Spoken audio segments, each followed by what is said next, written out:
ఈ సీజన్లో first team మన ఎస్ఆర్హెచ్. ఏది టోటల్ డిపెండ్ చేసుకోవడంలో. ఎందుకంటే ఇప్పుడు వచ్చేసరికి అన్ని మ్యాచ్ల్లో కూడా చేసిన టీంలే గెలిచాయి. బట్ ఫస్ట్ టైం మన ఎస్ఆర్హెచ్ ఫస్ట్ బ్యాటింగ్ చేసి ఇచ్చిన టోటల్ డిపెండ్ చేసుకుంది.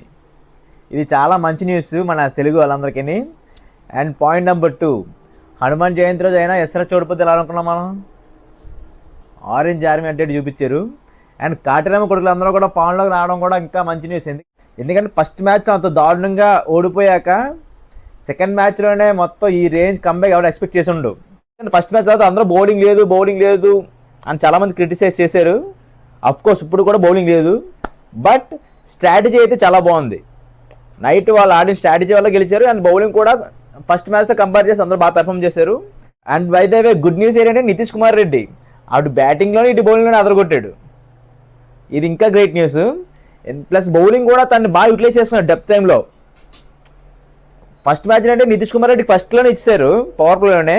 ఈసారి అలా కాకుండా పవర్ ప్లేలోనే 3 ఓవర్లో స్పిన్ వేయించారు. ఈ స్ట్రాటజీ బాగా వర్కౌట్ అయింది. ఎందుకంటే ఎప్పుడైతే పిన్ ఎలా అవుట్ అయ్యాడో ఆటోమేటిక్గా మ్యాచ్ మీద గ్రిప్ వచ్చింది. ఇంకా అలా వికెట్స్ బ్యాక్ టు బ్యాక్ పడిపోయాయి. ప్లస్ కేకేఆర్లో ఇంకా రఘువంశీ తప్ప ఎవరో కూడా అంత కాంపిటేషన్ స్పీడ్ చూపించలేదు నైట్ అయితే మరి. ప్లస్ రింకు సింగ్ ఎందుకో నాకైతే రిథం పోయింది అనిపిస్తుంది. ఒకప్పుడు రింకు సింగ్ గేమ్ ప్లే ఒకేలా ఉండేది, ఇప్పుడు ఇంకోలా ఉంది నాకు అనిపించింది అయితే మరి. అంటే ఆ రింకు సింగ్లో ఆ రిథం పోయిందేమో అని. లైక్ ఒకప్పుడు టింజ్ ఉండేది, అది లేదు ఇప్పుడు. ప్లస్ మిగతా అన్ని డిపార్ట్మెంట్స్ అయితే ఎస్ఆర్హెచ్ అయితే అదరగొట్టింది. ఒక ఫీల్డింగ్ ఒకటే నైట్ అయితే చాలా మిస్ఫీల్డ్ అయ్యాయి. మరి మ్యాచ్ చూసిన అయితే అర్థం అవుద్ది మ్యాచ్ చూసి ఉంటే. కేకేఆర్కి ఎందుకో బ్యాటింగ్లో డెప్త్ అనిపిస్తుంది. ఎప్పుడైతే 3-4 వికెట్స్ పడిపోయాయో ఆ తర్వాత అసలు ఆడేవాళ్ళు లేరేమో అనే ఫీలింగ్ వచ్చింది నైట్ అయితే ఆ మ్యాచ్ చూసినప్పుడు.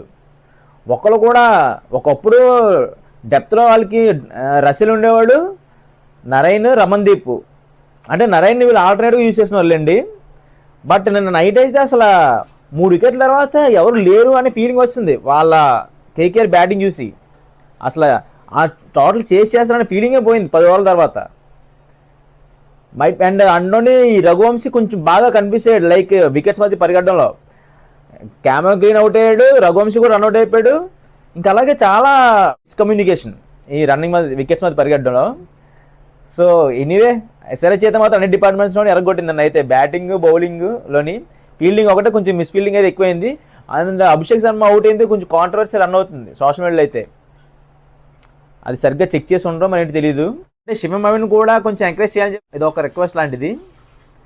ఎందుకంటే శివం అవి టాలెంటెడ్, డొమెస్టిక్ ప్లేయర్స్ కూడా అదరగొట్టాడు మన ఇండియన్. సో అలాంటి ప్లేయర్ని వీళ్ళు బెంచ్లో కూర్చోబెడుతున్నారు, అది ఎందుకు తెలియదు. చూడండి ఇంకా మ్యాచెస్ ఉన్నాయి కదా.